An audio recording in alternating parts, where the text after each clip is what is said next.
Hi there.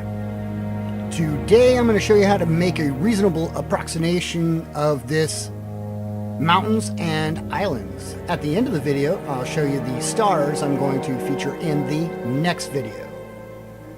Continue watching all the way to the end. Let us add a plane. Add plane. Scale it up 15 times. Let's edit it. Subdivide. You see here it's got one cut. I want to make 10 cuts. Enter. Exit out of that. And I want a material. New material. You can see it made a diffuse there. I'm going to Shift F3 to bring it into the node editor. And I'm going to make it into a noise texture. Noise texture. Plug that guy into there. Let's open up my preview pane. I'm going to hit N to get rid of this right here. And move this over. My thumb is twitchy. And we can see how big that is, and ugly and stupid. That is not what we want. So we're going to add a converter. Color ramp. Boosh. And we're going to start by bringing these two a little closer to each other.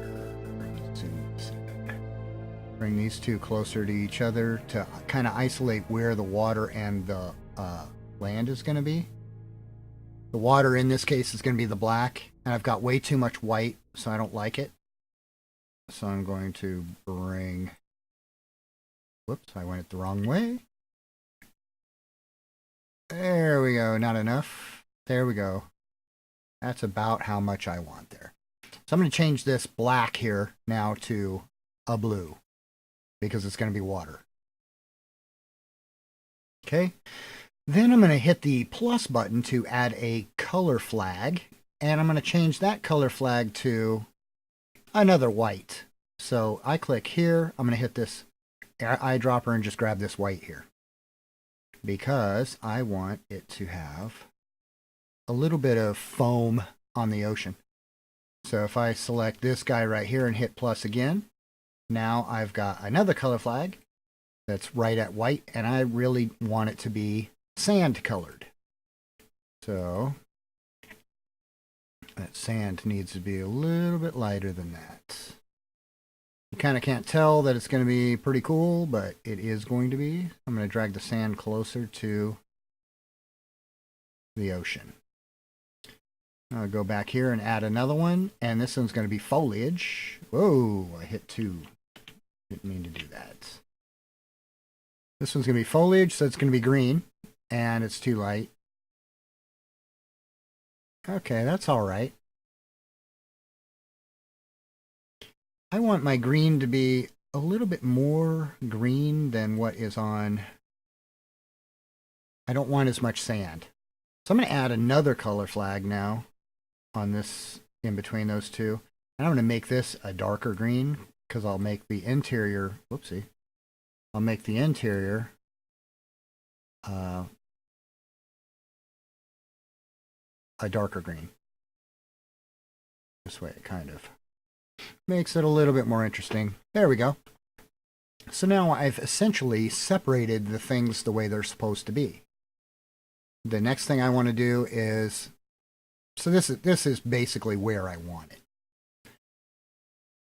I'm going to now duplicate this, Shift D, and bring it down here and plug him into displacement.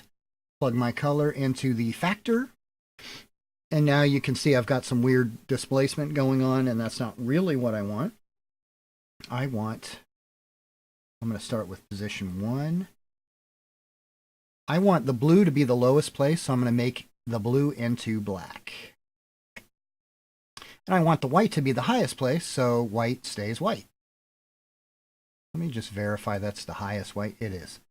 So then the next one, I want the green to be higher. Okay, I'm going to change this white right here first. I really want this other white, the foam, to be at sea level. So I'm going to make it black also. Boosh. Now my foam, you can see, is same level as the ocean. I want the next tag to be just a little higher than that because he is... I'm going to grab white real quick because it's supposed to be close to the ocean. So it's going to be a little bit lighter than the black. So you can see that the black is the lowest point and the white is the highest point. This gray is just a little higher than the black, so it's just a little higher than the ground level. So I'm going to grab this green and I'm going to make it white also. Bye now. Higher up than that sand was. And that might be a little too stark. That's okay. So then the next one, I'm going to do the same thing. Highlight it and make it white. And then I just need it to be not as bright as there. So now you can see my snow caps are the tallest point and the water is the lowest point. And if I turn my scale up, I'm going to turn my scale up to 15 so that I know that it's good enough. And you can see that is looking pretty good. Now, in the case of this, I want my white to be higher than this white so that it doesn't end up being a plateau. So if I hit render,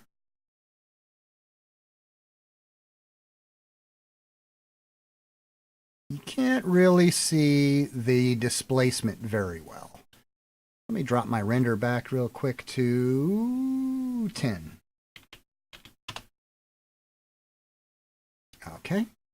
And another thing that I needed to do was change my settings in my material. You can see here I'm in the material tab here. I'm going to change my settings to both, just like I said in the other video. So now if I hit render, it's looking pretty much better, but you can see this weirdness right here because my mesh doesn't have enough resolution to it. So I'm going to add a modifier of this subsurface division and make it adaptive.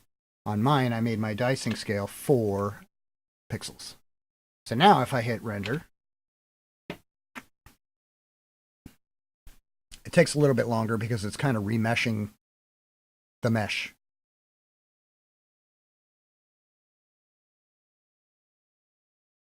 And there you're seeing something interesting there. That's pretty much how I did it.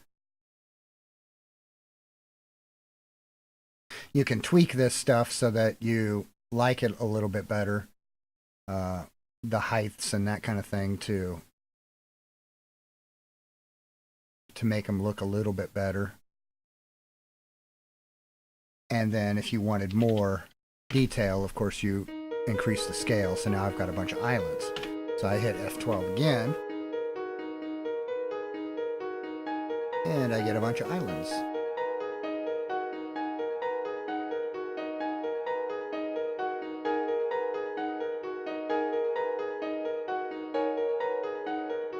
Thank you for watching. The stars are made by a procedural texture as well, and the sparkling is even controlled by a procedural texture. That's what I'm going to do in the next video. That is all.